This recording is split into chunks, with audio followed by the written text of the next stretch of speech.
Welcome back to our friends here on DAZN Transfer. It's Fabrizio Romano to tell you absolutely everything on the transfer market, as every single day. You know, for this week we will be together updating you on the Club World Cup, clubs involved in the transfer window, ready to make many movements. We will touch on managers, on players, on Real Madrid, Atletico Madrid, English clubs, Italian clubs, and much more. And to touch on several points, several deals with me today, Matt Cannon. Matt, how are you? Very good, very excited to see if we've got any exclusives today. Yeah. We've been talking a little bit off camera, very excited indeed. Get ready, because my phone is really going crazy today. It was a crazy day with many updates, and we will enter into all the latest, and we will talk a lot also about Real Madrid. Absolutely. My first question before we jump on to Real Madrid was, how many notifications have you received today? It might be the hardest question of the evening. Yeah, it is, actually, because for me it's impossible to say, to be honest. I think it's more than 1,000. Today, but this is quite daily in this moment of the year, you know? I can't even imagine. I can't even imagine. You mentioned Real Madrid. We are in the Spanish capital. We have to talk, of course, about Los Blancos. They have been very serious in this transfer market. They've been very impressive. We've seen the arrivals of Alexander-Arnold, of Hausen as well. And there's another player that looks to be close to signing for Real Madrid. Tell us a little bit more. And it's Álvaro Carreras, because Real Madrid are advancing on this one. New contacts today between Real Madrid and Benfica. Still not a done deal. Let's see by the end of our show what happens, because notifications are always here. But Real Madrid are working on this. Yesterday we were already confident here on our show about this deal, with a very high percentage on the Álvaro Carreras move. And today, new contacts. The player really wants to go to Real Madrid. The agreement with the player is done, and it's advancing quite well. So after Hausen, who is already a Real Madrid player, and same for Trent Alexander-Arnold, I think the next one could really be Álvaro Carreras. And if I had to press you a little bit, could you give us a time frame? Do you think this kind of deal might be done before the Club World Cup? Is that the priority of Real Madrid? That's the mission. Yeah, that's the priority. Then it depends on club to club, because also Benfica insists on the release clause, 50 million euros. Real Madrid are trying to use their very good relationship with Benfica to reach a different kind of structure of solution, also on payment terms. So working on that, but Real Madrid are quite optimistic. Also very optimistic on their squad, because as we can see, here is the potential lineup for Real Madrid at the FIFA Club World Cup, with the new signings, with the new coach, obviously, Xabi Alonso. So the ambitions of Real Madrid are really important for the season, for the Club World Cup, and this squad looks fantastic, to be honest. Absolutely. And interesting, the formation there. Of course, we are seeing a 4-3-3. That's a system that they've used for a long time now, obviously under Carlo Ancelotti as well. Do you think we might see that system, or could it be something maybe different with a back three, obviously with the new signings, Trent Alexander-Arnold down the right, Carreras down the left potentially? What do you make of that? That could be an option, because Xabi Alonso is quite flexible when it's about also this approach, the tactical approach. I think starting with the 4-3, as you mentioned, is something that this team already knows very well, so probably for the Club World Cup could make sense. Also based on what happens with Álvaro Carreras, that could be an important signing to understand what's going to happen on the tactical point of view. And then for the new La Liga Champions League season, obviously Xabi will have plenty of time to decide the best system for Real Madrid. Absolutely. And Real Madrid staff, of course, working quietly, working hard to get some more deals over the line. We did see a video on your Instagram page today about one particular Argentinian, an Argentinian that plays for River Plate. Tell us a little bit more about that. And this is a fantastic player and a fantastic signing, because Real Madrid are really close to get everything completed for Franco Mastantuono. We've been talking about this deal for the last 2 days here on DAZN Transfer. We told you on our first show how Real Madrid were calling, trying to understand if the deal with Paris Saint-Germain was already closed. It wasn't. So Paris Saint-Germain were quite advanced in talks with player and club, but never closing the deal. And so Real Madrid decided to fly to Argentina with Juni Calafat, who is now back here in Madrid. He did an excellent job once again, because there is an agreement, from what I'm understanding, between Franco Mastantuono, his agents, and Real Madrid on personal terms. So the player said yes to Real Madrid. His dream was Real Madrid, so the player is ready to move to Real Madrid. Now Real Madrid are talking to River Plate in order to reach an agreement on club to club. They don't want to pay immediately the release clause, $45 million. They want to find a different solution, so conversations ongoing, but now looks like a matter of time, and it looks really difficult for Paris Saint-Germain to change this story with Real Madrid for Franco Mastantuono. I did read earlier today that potentially he could stay at River until December. I don't know how much truth is there in that. December or maybe July, so after the Club World Cup. Okay. So it's the agreement could be what they are discussing. Maybe let's find a solution for the player to play the Club World Cup for River Plate and then move to Real Madrid. And this is what they are discussing. Here we can see an interesting picture. And this Florentino Perez, Real Madrid president, with the directors and president of River Plate. This picture was made in March. After the Leganés game, Florentino met with River Plate. and the relationships are always very important for these sort of deals. You know, Real Madrid have been fantastic in negotiating for top players in the recent years, and once again, the relationship with River Plate could make the difference to get to the here we go. It's really close, they are advancing quite well, and also, let me tell you one thing, the call between Xabi Alonso and Franco Mastantuono. They spoke on phone in the last 24 hours, and it was, from what I'm told, an excellent move by Xabi Alonso. The player was super excited about this opportunity. They spoke on the tactical point of view, on the ambitions of Real Madrid, and it was very good. So one of the key factors to make it happen. Absolutely, there you go, Fabrizio Romano. What more could you want? I've got to ask you about a few more names very, very quickly. Stiller is someone that they've had their eye on for a very long time. This season there was a huge amount of talk about how much they've missed Toni Kroos, someone that can pick up the ball, control the game, dictate the play. What do you think about that? Could that be a possibility? Could he be Real Madrid's new Toni Kroos? Look, he's a player really appreciated internally at Real Madrid from what I'm hearing, and more in general, to answer your question, Real Madrid are looking for a midfielder on the market. Then we have to see if they find the right opportunity, the pricing, also because they're about to make an important investment on Franco Mastantuono. They already spent important money on DAZN, also to have Trent Alexander-Arnold for the Club World Cup. So in terms of budget, Real Madrid have already invested important money. But a midfielder is a target. Angelo Stiller is a player appreciated internally. My understanding is that there is still nothing agreed with the player, nothing agreed with Stuttgart, not because the player doesn't want to go to Real Madrid at all. The player would be more than excited to go to Real Madrid, but at the moment, Real Madrid have still not started concrete negotiations for Angelo Stiller. But he's one of the players they like, and so I think one of the many situations we will follow in the next days. And to touch on several points of the next hours and days, we are ready with our Here We Go Metro.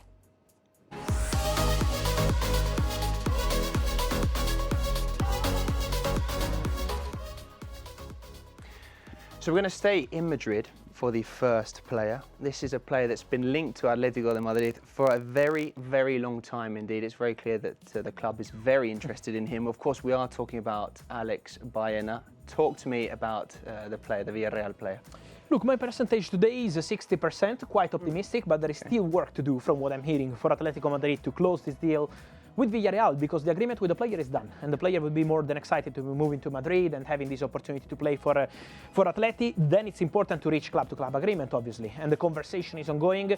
My understanding is that Atletico Madrid would like to include a player like Roro Riquelme maybe in the deal. Villarreal prefer cash money to reinvest on different players. The risk clause is 55 million euros, so at the moment there is still no green light on closing this deal. But you know, when the player really wants to go, the club understands the situation, I think could be a matter of time. So let's see how long it takes, but I maintain my 60% for Baena to Atleti. Very good news for Atletico de Madrid fans. We're going to stay with Atleti because my next question is about Johnny Cardoso, a player who's been so impressive this season, of course, at Real Betis. Is this a possibility, Fabrizio? Could we be seeing Johnny Cardoso playing for Atletico de Madrid next season? Yes, to answer your question, and even more optimistic in terms of percentage for myself, because I go with a 70%. New contacts today between Atletico Madrid and Betis. Atletico started from something around 30 million euros, maybe also in this case including a player, trying to include some add-ons as part of the conversation. Betis made clear to Atletico Madrid they want at least 40 million euros package for Johnny Cardoso. The player is keen on the move because the player already said yes to Atleti, really tempted by the opportunity to play for Diego Simeone, so that's also a factor. There is a conversation ongoing. Let's see, but they are pushing for this one. Let's see in terms of timing if Atleti will be able to make it happen for the Club World Cup or maybe after that. One very good question about Cardoso. There were some reports today that there was a 30 million euro bid today. Can you confirm that? Is there any truth in that, or is it more just conversation? Yeah, more than a bid. I would describe that as a conversation, as a negotiation. They have good relationship between clubs, also with the agent of the player. So I think they're trying to find the right solution. But Betis insists on their position. They want 40 million euros. That's the position of the club.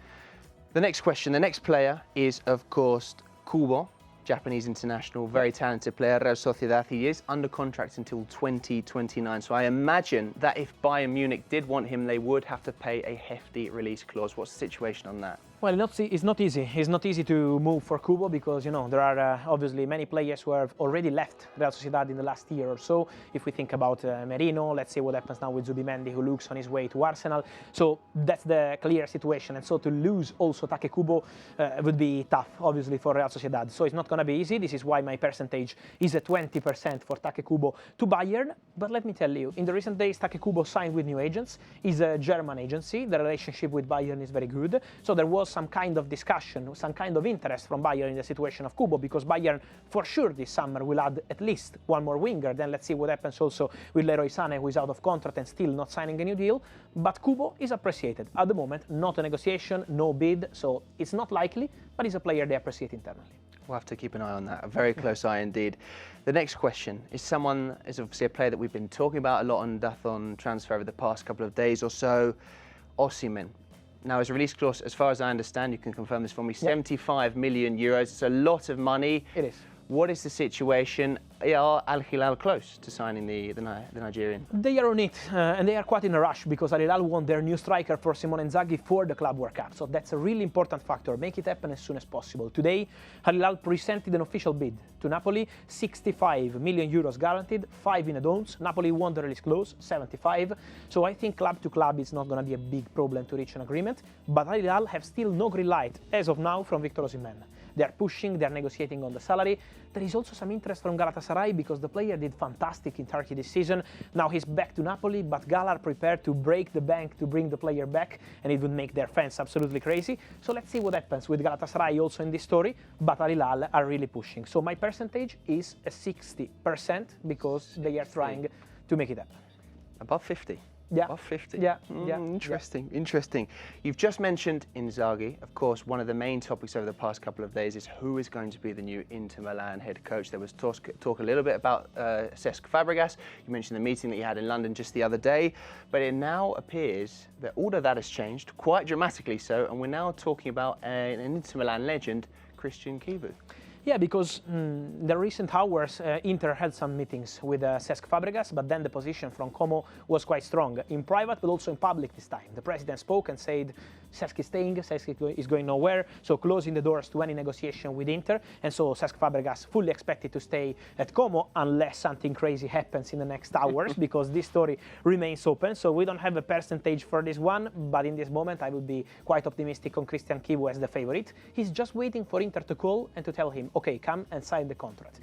Two-year deal. He did quite a good job at Parma to save the team in Serie A this season. It would be a comeback for Christian Kubo to Inter.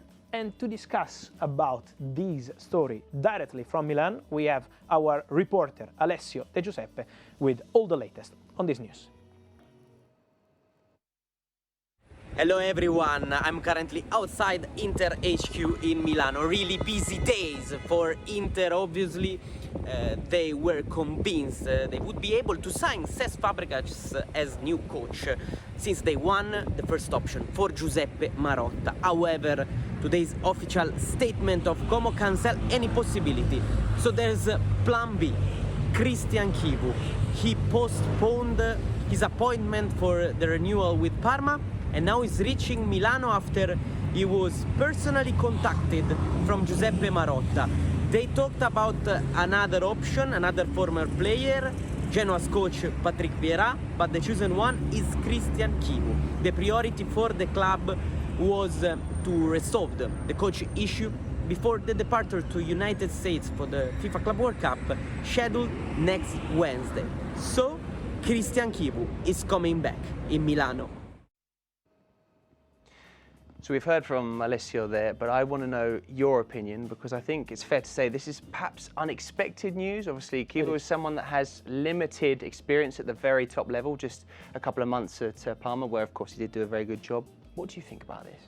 I think that it's a good opportunity for Kubo because he knows the club. What they tell me from Inter is that they decided to go for Christian Kubo because they believe, okay, he's young, he doesn't have much experience as a coach, but he knows the club so well, he knows the players, he knows everyone at the club, including the directors and the president, and so this direct feeling with the club was absolutely crucial. Inter are going through a different moment in their history, so now I think they will sign young players this summer. This is the mission, and so we will be following their signings in the next days and waiting for this final green light for Christian Kubo. And now we are also ready to answer your questions with Fabrizio Answers.